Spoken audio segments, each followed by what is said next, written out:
Bonjour, bienvenue sur Flip, c'est Serge et aujourd'hui je reçois Eric Mermet, fondateur de la startup Alexia.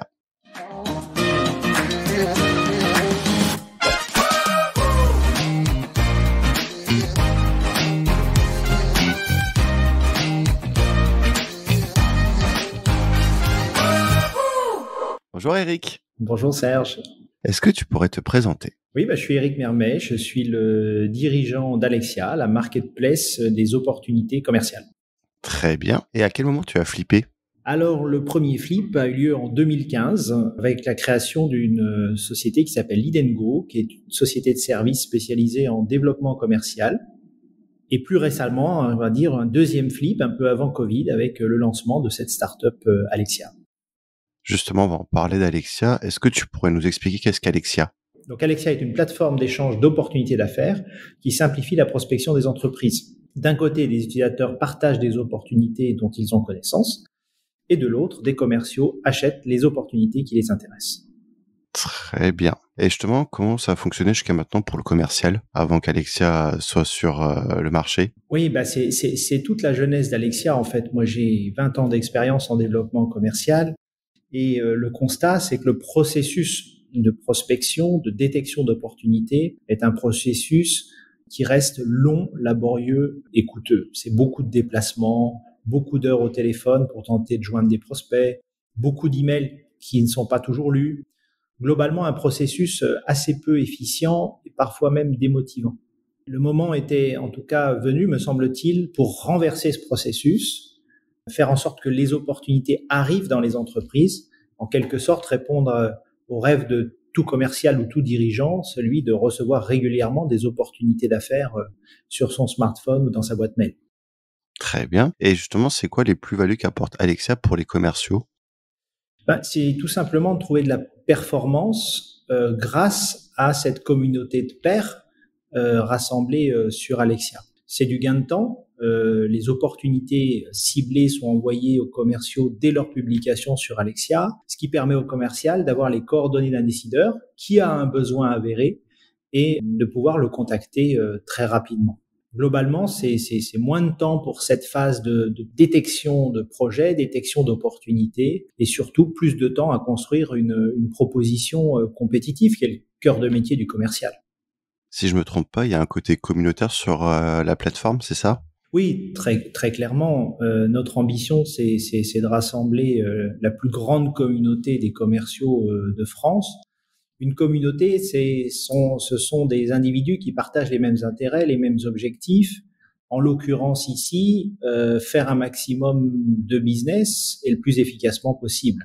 D'un côté, je suis commercial, je bénéficie d'opportunités qui sont publiées et qui me sont envoyées. De l'autre, si j'ai connaissance d'opportunités, je peux en partager et en vendre.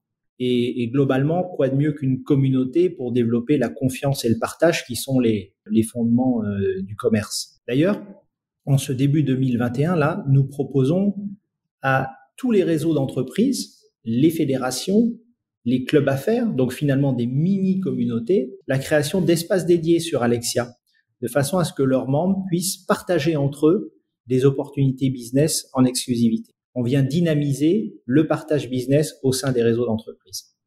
Très bien. Est-ce que pour bien comprendre, tu aurais un business case à donner? Oui, très clairement. Depuis janvier 2021, le réseau MEDEF, en Saône-et-Loire, là où on est situé, propose à tous ses adhérents un accès spécifique sur Alexia. Ce qui fait que quand ils se connectent sur Alexia, ils ont accès à un espace qui s'appelle MEDEF 71. Et au sein de cet espace, ils peuvent trouver des opportunités d'affaires qui sont partagées par leurs camarades membres du réseau, et ils peuvent eux-mêmes partager des opportunités d'affaires. En fait, c'est devenu un outil, Alexia devient un outil de dynamisation des partages, des échanges business au sein d'un réseau. Et là, en l'occurrence, du réseau MEDEF. C'est quoi le business model en fait d'Alexia? Comment vous gagnez de l'argent? Alors, tout simplement, notre business model initial, c'est celui on retient une commission sur l'ensemble des transactions qui sont réalisées sur la plateforme. Cette année, on vient rajouter un business model. Quand on commercialise un espace dédié pour les réseaux, on le commercialise sous forme d'abonnement annuel. On va parler un peu de toi. Devenir entrepreneur, c'était une idée que tu avais depuis longtemps? Oui, la volonté d'entreprendre date de mon école de commerce, donc il y a plus de 20 ans maintenant. Ça a toujours été une volonté. Tu as commencé à monter une première entreprise en école de commerce ou pas du tout? Non, pas du tout, pas du tout. Ma première entreprise, elle date de 2015, donc j'ai attendu. C'était un projet de longue date, mais finalement, j'ai attendu 20 ans d'expérience dans mon domaine d'activité, qui est le développement commercial, pour créer une première entité qui fait du développement commercial pour les autres et pour en venir aujourd'hui à Alexia, qui est un peu l'aboutissement de ce parcours finalement. Très bien. C'est quoi les traits de caractère pour toi des entrepreneurs? Très clairement, il faut de l'optimisme, probablement de la ténacité, parce que le parcours d'entrepreneur est un parcours magnifique, mais en même temps complexe. C'est une suite de hauts, de bas, de portes qui s'ouvrent, d'obstacles qui se dressent. Moi, je dirais que les principaux caractères sont ceux-là: l'optimisme, la ténacité, et en tout cas, ce sont les clés pour jouir finalement de cette liberté. Moi, c'est ce que je recherchais un petit peu, cette liberté de tenir la barre de son propre bateau. Très bien. Quand on a discuté ensemble, il y avait le sujet de la levée de fonds qui a été abordé. Vous avez effectué une première levée de fonds en 2019. J'aurais bien comprendre, c'est quoi le but de cette première levée que vous avez fait? Alors, la première levée de fonds, effectivement, était là pour compléter le premier tour de table, ce qu'on appelle de la love money. Et donc, pour compléter les financements initiaux, c'est-à-dire l'apport personnel, les prêts d'honneur, les premiers prêts bancaires, j'ai tenté l'aventure du financement participatif, qui a débouché, en ce qui concerne Alexia, sur un pool d'une vingtaine de personnes qui sont essentiellement des proches, des amis, de la famille, qui sont venus apporter leur concours, leur confiance au projet Alexia. Est-ce que tu aurais justement des conseils sur comment lever des fonds rapidement en phase d'amorçage? Ouais, je crois que quand on initie un projet, je parle bien de la phase d'initiation au départ, du lancement, le financement participatif est une bonne expérience. C'est quelque chose de simple, rapide. Il y a un certain nombre de plateformes qui existent maintenant où on propose son projet et derrière la plateforme va organiser toute la démarche de communication autour du projet. C'est plutôt simple, c'est plutôt rapide et ça vient compléter les financements initiaux et quelque part ça crédibilise aussi un peu le projet. Ça c'est devenu une opération qui est simple et rapide. Moi je conseillerais à beaucoup de porteurs de projets d'avoir ce réflexe-là aujourd'hui. D'accord. Et justement, une fois que tu as levé ces fonds-là, comment se passe ta relation avec tes investisseurs? Alors là, en l'occurrence, quand on en est à ce stade de lancement, ces investisseurs restent ultra minoritaires. Donc, ce sont ce qu'on appelle des investisseurs qui sont plutôt dormants. Et la relation avec ces primo-investisseurs sont plutôt un partage régulier d'informations. Je les tiens informés sur les différentes étapes de la vie d'Alexia. Mais ça reste essentiellement à ce niveau-là. Peut-être avec quelques-uns des relations un peu privilégiées où de temps en temps, je vais partager une idée ou leur demander un avis sur tel ou tel sujet parce qu'ils en ont la compétence. D'accord. Donc il n'y a pas d'accompagnement proprement dit de ces investisseurs-là, ou très peu finalement, Non, pas sur à cette étape-là. pas à cette étape-là, ce qui sera par contre peut-être l'étape avec la prochaine levée. Justement, on va en parler de cette seconde levée de fonds que vous avez prévue. Elle est dans quel but? On est là tout simplement dans une phase d'accélération. Le produit est sur le marché, on l'a mis sur le marché un peu avant Covid. Donc là, on a optimisé le fonctionnement d'Alexia. On a fait l'acquisition du premier millier d'utilisateurs sur la plateforme. Maintenant, on est prêt à accélérer. Donc cette deuxième levée de fonds, elle est là pour cette accélération commerciale. Et puis, elle a aussi un volet technologique qui consiste à développer des algorithmes, de l'intelligence artificielle pour aller sourcer davantage d'opportunités d'affaires sur Internet et sur les réseaux sociaux. Au début de cette interview, on parlait un peu du rôle du commercial, comment fonctionnait le commercial. Justement, comment a évolué le rôle du commercial ces dernières années?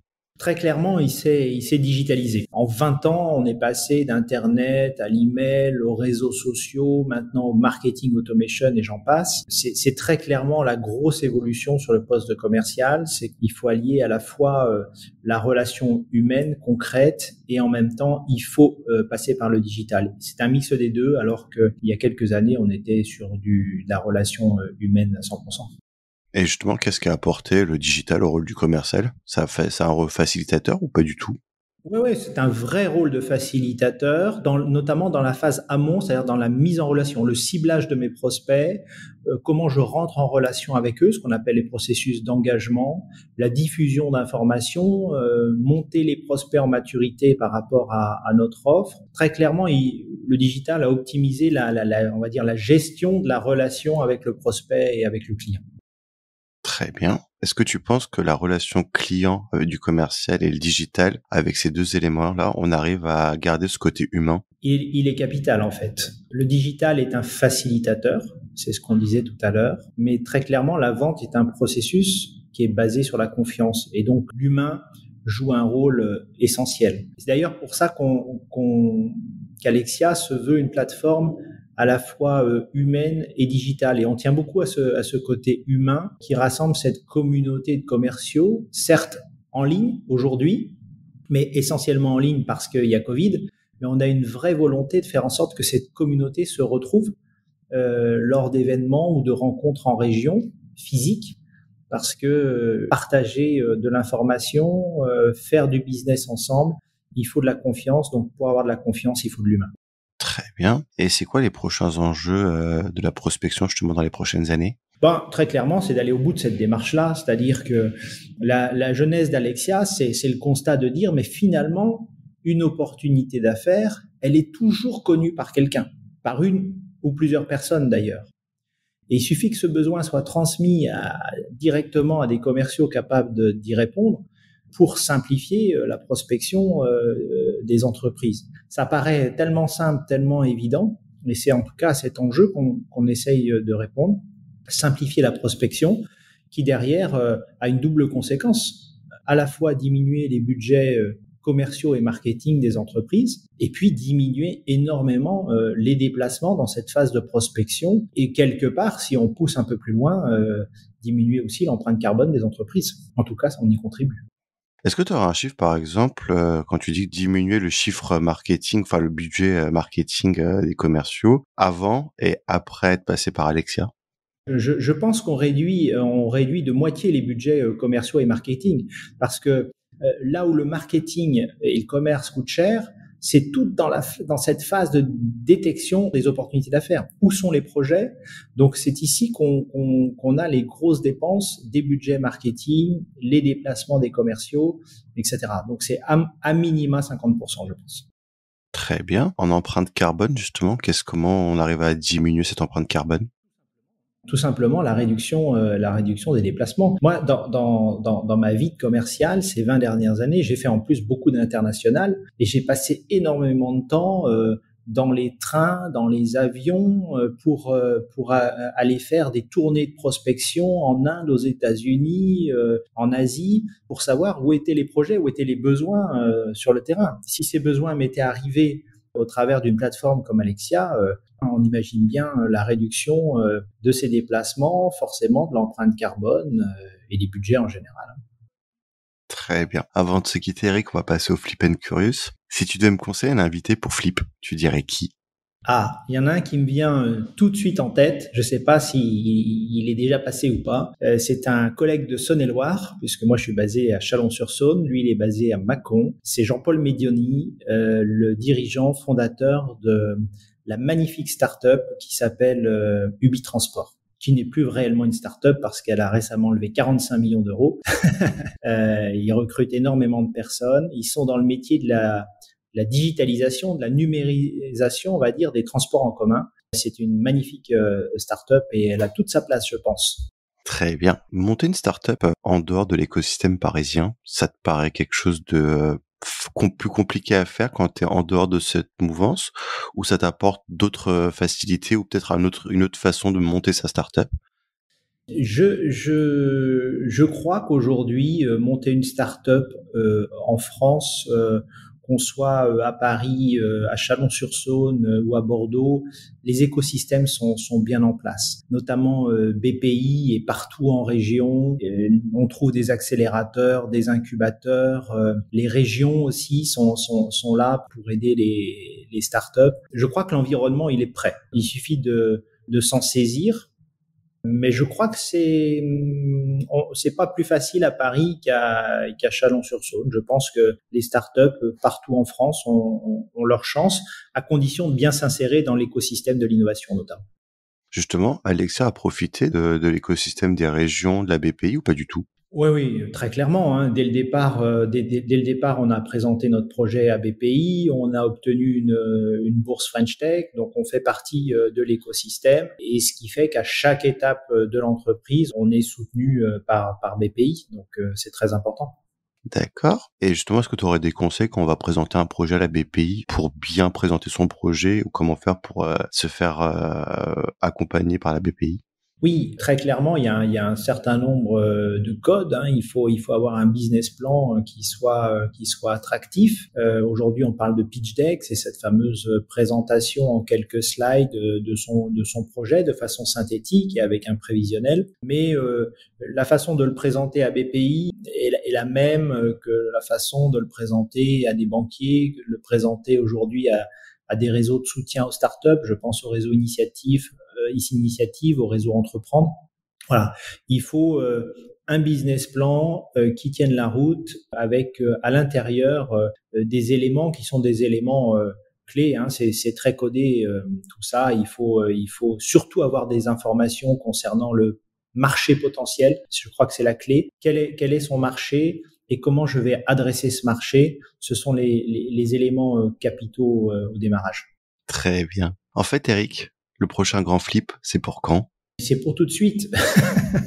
C'est pour tout de suite. Le grand flip du moment, c'est comment comment faire en sorte qu'Alexia devienne la référence en matière de marketplace, d'échange d'opportunités commerciales.